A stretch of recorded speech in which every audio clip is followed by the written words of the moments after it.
I love that I'm fighting in LA. I mean, first of all, I come from a humble beginning. So to be in LA on billboards in Hollywood, it's like, are you kidding me? This is outstanding. I mean, and without the stage of the UFC, I wouldn't be doing it. So I got to give thanks to them too. I mean, you come up here every once in a while. You're on the set UFC Tonight, and you do things like that. But what's it like to actually be preparing for a fight, promoting a fight, and doing all this? I've promoted a fight before. Last time I fought Faber, I promoted that fight, 2011, I believe. Demetrius Johnson, I promoted that fight too. I get it. I understand the promotion sense of things. I enjoy it because that's your choice. You can either hate it or you can enjoy it. I choose to enjoy it. How would you describe your relationship with Urijah? I don't know. Relationship? I don't think there is a relationship. I think it's more of just,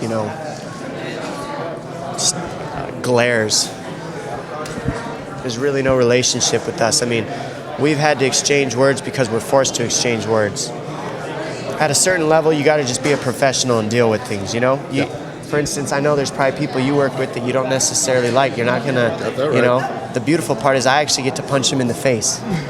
So I have that's how I feel. That's how I do. I put in earbuds. Exactly. You have to put in earbuds, and I just say what I want to the idiot. Yeah. And that's nice. So that's my relationship, I guess, if I had one.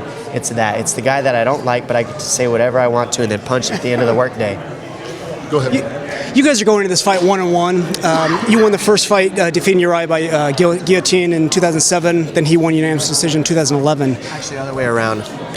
I apologize. Anyway, how do you see this third fight going? Well, I see this fight, I just want to, I can't see the outcome of the fight until I put in the camp. I'm 8 weeks out now. I know how I feel right now, and I feel great. I feel strong. I feel much stronger than I did 8 weeks out at the beginning of my last camp, obviously, really? for obvious reasons. Yeah. I was out for a year and then just had to jump straight into a 5-round title fight. My body was still fighting me at that point.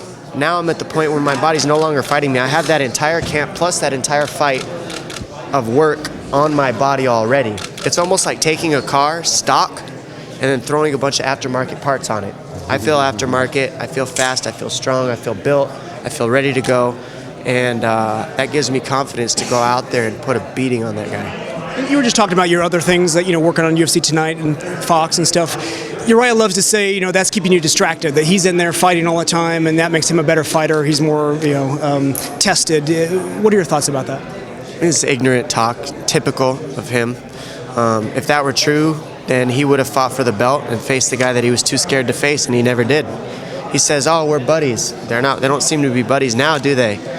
How convenient that they waited until I was back in the mix to not be friends, right? What does he have to say about that? I think he was scared to death to face TJ Dillashaw because that's his grandson, and he can't lose to his grandson. You can't lose to your own grandson who you supposedly taught everything.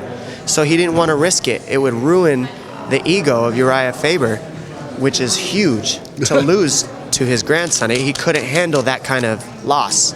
It would ruin him. So I went in there and did it for him, and now he's facing me. And again, he gets me to fight for the title, and I blessed him with that opportunity yet again. Was there any hesitation to face him? I mean, did you think there was more worthy challengers? Worthy isn't my job. Worthy, not worthy, I don't care about any of that. My job is to be prepared to face the best guy in the division, the next best guy in the division. He faced a very, very tough Frankie Saenz, the number 15 ranked fighter at 135 pounds. He went to a unanimous decision against him. I don't think that that's going to be the case when he faces me. I think that I'm at a little bit of a different level than Faber, and I think that it'll show on that night. Your rivalry definitely excites the fans. I mean, they'd love to see you guys. I mean, they're looking forward to you guys getting in there and getting to punch each other. Is there anything about the rivalry and about Urijah that you actually might kind of admire? Well, rivalries can actually make great things out of a person because of the things you have to deal with. Mm-hmm. So I've accepted the things that I've had to deal with him. I don't fight him. I don't fight what it is. I know what it is. I mean, we're going to face each other. We've got to stand up for what we believe in ourselves, put that out there, and then at the end of the day, once we put it all out there, we're going to prove it. I've stood behind my words over and over and over. I've been out behind the desk saying nice things about Faber while he's fighting. Not mean things, not bad things, but breaking down his style and what he does well for the fans at home to watch. Not being one-sided. I've done that for TJ Dillashaw. I've done that for Renan Barão. I've done that for Demetrius Johnson. I've done that for Joseph Benavidez. I've done that for countless fighters. For them, not for me. That did nothing for me. In fact, I was on the outskirts of the sport wishing I could compete hurt. But while I was there, I still said, don't forget though, I'm still good. I'm still going to be back. I'm still the best. And I came back and I proved that. Urijah Faber didn't do that. He said he was going to win the belt several times, never did it. Lost. The same way he lost to me, he lost to Frankie Edgar. Exactly the same way, unanimous decision, just got picked apart. He wasn't, I said it already, he was scared to face TJ Dillashaw, and that's why he didn't. He had plenty of opportunity. He says, oh, I was battle tested, I was fighting while you were hurt. You weren't fighting the best guy. You fought everybody but the best guy. What about that? Why didn't you fight the best guy, Faber, if you're so tough? You're going around racking up wins against guys that aren't the best in the division. Why? Because you're scared and you need to build your ego. Has nothing to do with the realness of him. It has to do with him making excuses and trying to prove why he's the best, even though he doesn't face the best. There's only one way to prove you're the best in the division, and that's face the best. And I did that after 4 years being hurt with 3 ACL reconstructions, a blown out quad, countless hand surgeries. I came back and followed up with the words that I said. What else do I have to do to prove that I'm going to follow up with what I do on that night against him? I'll tell you what, he's been scared to follow through with anything he needed to do against Dillashaw while I was out, and I did it. Dominick, what do you make of everybody for a long time stayed in their lane pretty much, 35s, 45s, 55s. Now there's a lot of jumping around different weight classes. What are your thoughts on that? I like it. Yeah. It's great for the sport. I mean, look at boxing did it, but MMA is so different, and you have to respect weight classes. I like an article that Demetrius Johnson put out not too long ago that said weight class does matter. I mean, in wrestling, you don't jump up weight classes like that. You can't. The guys are too strong. They're too powerful. There's too many dynamics mixed into a grappling match to just be jumping up and down weight classes. Boxing can do it because you can stand here like this, and if you can't be touched or can't be grabbed, you don't feel the power as much unless they connect. In MMA, you're dealing with everything, so it's harder to do it. So if you have the cojones to go out there, change weight classes, go for it. All the power to you, but most of the time it doesn't end well. You mentioned when you were doing the analysis from the Fox desk and stuff, you did that for them, not for you. But I do wonder, having that outside perspective, did you maybe analyze things differently than you would have if you'd stayed in the middle of everything? I'll say it wasn't just them. It was me too, because I wanted to stay in the midst of the game. I wanted to stay in the mindset of the game. It was a mixture. What I'm trying to say is I was selfless in the act. I wasn't trying to be one-sided and say, I'm better than all these guys, I'm this, I'm that. It was about them, and I understood that at that point because I was hurt and I couldn't go perform, so I needed to be selfless for a period of time, and that's what I mean by I did that for them. They will never give that credit. Ever. Probably not. And that's the difference between me and them. And the lack of ego that I showed during that time is what allows me to continue to win while they continue to stay stationary. To clarify what I'm thinking, I'm just wondering if you had if you gained a unique perspective, perhaps you actually gained some insight into their fight game that you wouldn't have if you hadn't analyzed it as an analyst. Well, yeah, because I got to just analyze. I didn't have to analyze and then put emotion into it because I was going to face them. That changes things. When you know you're going to face somebody, it kind of can give you you'll look at a fight differently. When you're on the outside and you're like, I'm not fighting anytime soon for like 9 months, I can just watch the fight, enjoy it, break it down, look at it from a different angle, understand it better, and then from there I can really dissect and say, wow, I'm still right here with these guys. There's nothing they're doing different than I ever did. In fact, I'm still ahead. And after this fight, how quickly would you like to get back in there? I don't know. I want to get through this fight. You know, it's a funny question whenever I get that. I always get that right after the fight. Who do you want to fight next and who's next? And I'm like, man, just get through this. Like, do you see what I'm trying to do? I got 5 rounds of fighting coming up in 8 weeks. I still got an 8-week camp to get through, then the 5 rounds of fighting. Then let's talk about what's next. Yeah, I wasn't curious about who's next. I was just wondering if you want to make up for lost time. Of course I do. Of course I do. That's all I could say. Of course I want to make up for lost time, but I'm doing the best I can with what I got, and I'm going as fast as physically possible. I am. With what you've been through with your injuries, when you hear about a Daniel Cormier having to pull out last week, and then yesterday Tony Ferguson, does that hit you differently? Totally, 100%. I said that in an early interview that those guys are in my prayers. My higher power is Jesus Christ, is God. So that's who I say, you know, I know what they're going through. And it's like a lot of hate. A lot of fighters are going to hate. You know, you got John Jones saying, he's scared, this, or whatever. Or you got, you know, I get hurt and, he's broken. He's not built for the sport. Like, what are you, it's all ignorant things that people say to you, and you can't, the worst part about it is you can't control it.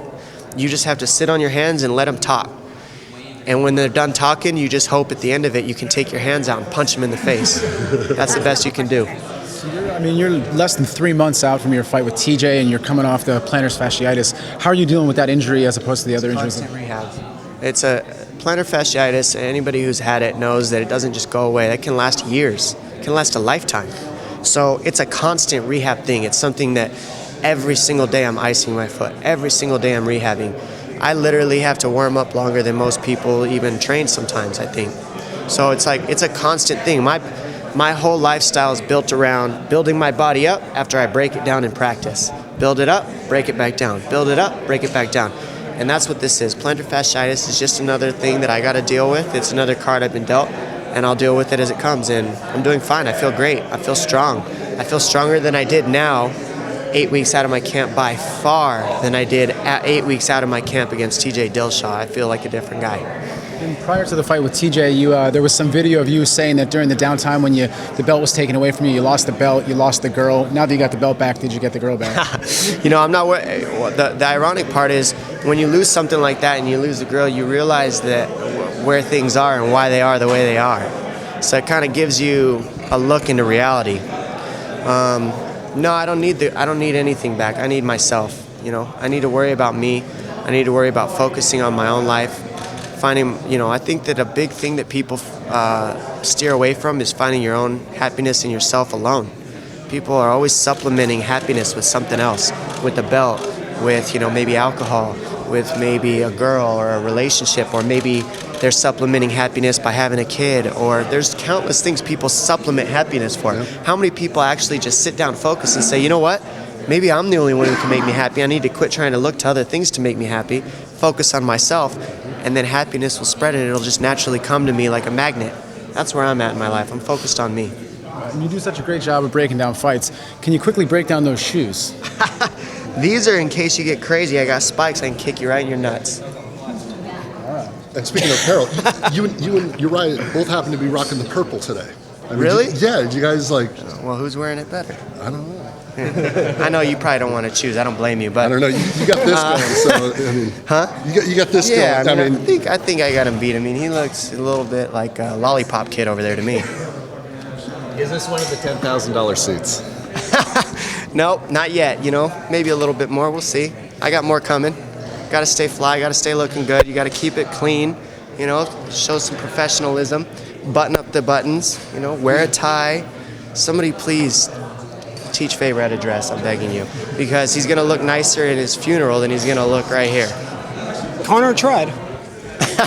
He did try, I'll give you that. He might have his snazziest sandals on today, you never know. TJ Dillashaw came out saying that he doesn't believe Urijah should be getting the shot, that UFC just kind of wants him to get the shot because he's not going to get many more victories. What's your take on that? UFC doesn't hand out gifts to anybody. I mean, maybe McGregor a little bit, but he still earned those too. I'll give McGregor that. I mean, the guy spikes the numbers, so they still didn't give him anything. He earned it. But UFC does not hand out gifts. So for TJ to say that, is a very emotional guy. Ludwig's a very emotional guy. They both say the same thing. And to be honest, I think Ludwig is a rough match for TJ as a coach because he's such an emotional guy. I think that he's adding extra emotion to TJ. TJ's not looking at anything in a logical manner, and I think he just sounds like a crybaby to me. Did you sense that in your fight that, because Urijah actually said stuff that they would train on when they were together was like he would get frustrated and he would get angry. Did you sense that in your fight that when he'd get frustrated, he'd get angry? Like, of course. I mean, did you see the fight? He's an the guy is an emotional wreck, and so is Dwayne Ludwig. That's why I call him, you know, TJ Ludwig. They're the same guy. They're both emotional roller coasters, and they need to get that together, and it'll really help them out in their career. Quit whining. Just fight. Fight the best. Let's do it. Thank you, Dominic.